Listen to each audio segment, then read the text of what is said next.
Good morning, everybody.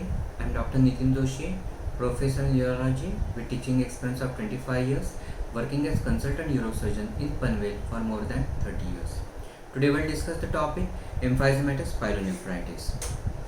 Definition: emphysematous pyelonephritis is acute pyelonephritis with gas within collecting system and often around kidney. It is a potentially life-threatening necrotizing infection of renal parenchyma. Thus, it is complication of upper urinary tract infection. It is an urological emergency with threat to renal unit and life of patient. It is characterized by acute necrotizing parenchymal and perirenal infection by gas-forming organisms. Emphysematous pyelonephritis is a radiological diagnosis. Etiopathophysiology of emphysematous pyelonephritis. Predisposing factors or association with 1. Immunosuppression, commonest diabetes mellitus, transplant, HIV. Second, may be associated with urinary tract obstruction. Third, urolithiasis. Fourth, papillary necrosis secondary to infection or ischemia, or may be associated with compromised renal function, that is CKD. Majority of times, emphysematous pyelonephritis is associated with diabetes mellitus. It may occur even without diabetes mellitus. In that case, emphysematous pyelonephritis is associated with urinary tract obstruction. The causative organisms, most commonly enteric group of organisms, so mixed acid fermentation by Enterobacteriaceae like E. coli, Klebsiella pneumoniae, Proteus, Pseudomonas, Enterobacter cloacae, Cryptococcus neoformans, but never Clostridium group of organisms, but synergism of gas-forming bacteria. In case of non-diabetic patient, infection by Aerobacter aerogenes has been documented. Rarely, it may be caused by fungal infection like Candida albicans.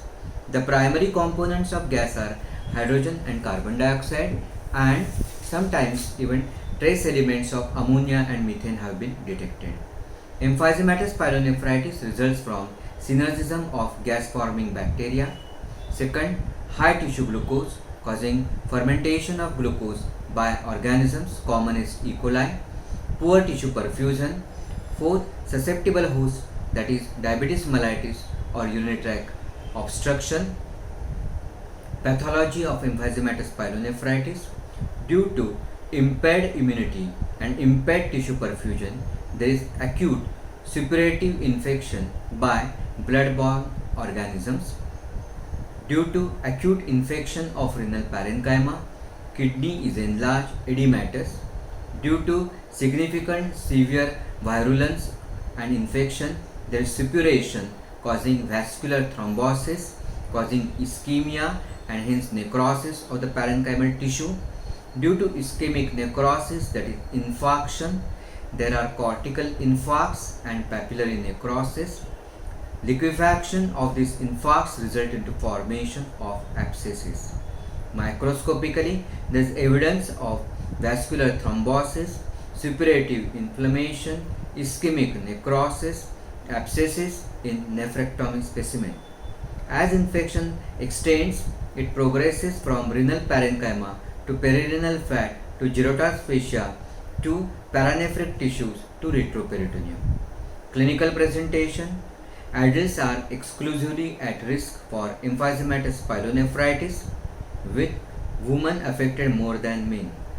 Classic triad of acute pyelonephritis is fever with chills rigors, vomiting and flank pain with classic sign of renal anger tenderness.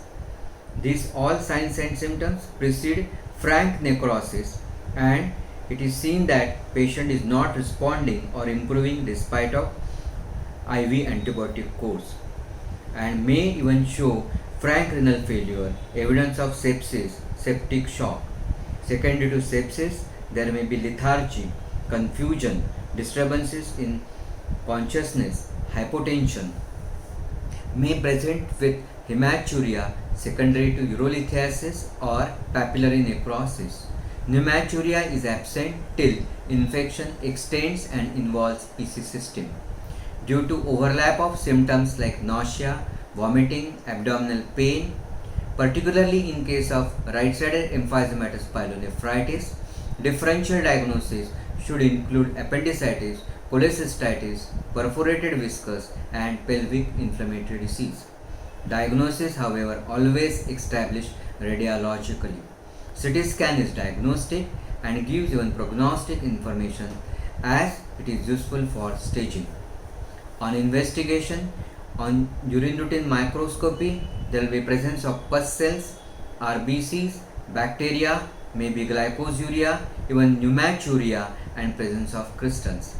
While on complete blood count, evidence of leukocytosis, thrombocytopenia, if in sepsis, as well as maybe even fall in hemoglobin. Third, raised ESR, increased C-reactive protein may show raised serum creatinine. Urine culture is positive in majority of patients with colony count more than 10^5. The commonest organisms are as described before, like E. coli, Klebsiella pneumoniae, Proteus, Pseudomonas, etc. Radiological investigation on plain X-ray abdomen, there will be finding of intraparenchymal gas, and finding of intraparenchymal gas is pathognomonic for emphysematous pyelonephritis. This intraparenchymal gas produces a mottled shadow overlying the involved kidney, which may be mistaken for bowel gas. But collection of crescentic gas shadow over upper pole of kidney is diagnostic and distinctive. Plain X-ray abdomen, UHG or IVP can detect intraparenchymal gas. On UHG, there will be evidence of strong focal shadows suggestive of presence of intraparenchymal gas. UHG may show sticking of gas along pyramids. If evidence of progression, there may be spread of gas out of parenchyma into perinephric space, extend into Gerota's fascia, and then spread into paranephric and surrounding tissues. Sonographically, appearance of kidney affected by emphysematous pyelonephritis is gassed out kidney. That is, sound beam is almost totally reflected back by highly echogenic gas. IVP or any contrast study may show poorly functioning or non-functioning kidney. CT scan is investigation of choice as it confirms or rules out diagnosis of emphysematous pyelonephritis and if present helps in defining extent of spread, thus staging and hence determining prognosis. Several authors have proposed schemes based on extent of infection and gas for classification of emphysematous pyelonephritis.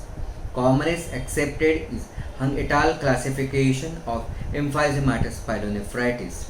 According to them, class 1 is presence of gas in collecting system only, that is emphysematous pyelitis or urethritis. Class 2, gas in renal parenchyma only without extra-renal extension.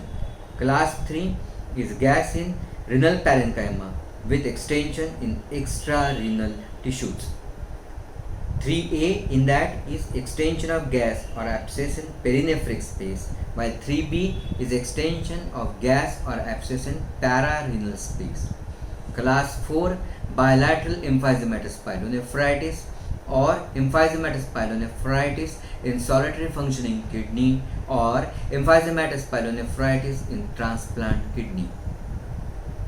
CT scan is also helpful to show presence or absence of any obstructive uropathy secondary to stone or papillary necrosis. Prognostic criteria on CT scan is 1. When presence of streaky or mottled gas with or without bubbly and loculated gas, and second, absence of intrarenal or extrarenal fluid collection.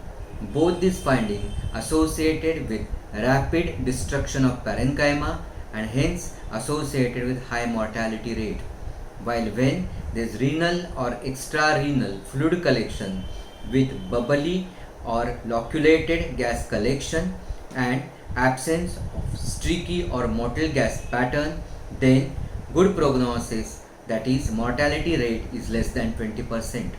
Treatment: there is no uniform management strategy for management of emphysematous pyelonephritis.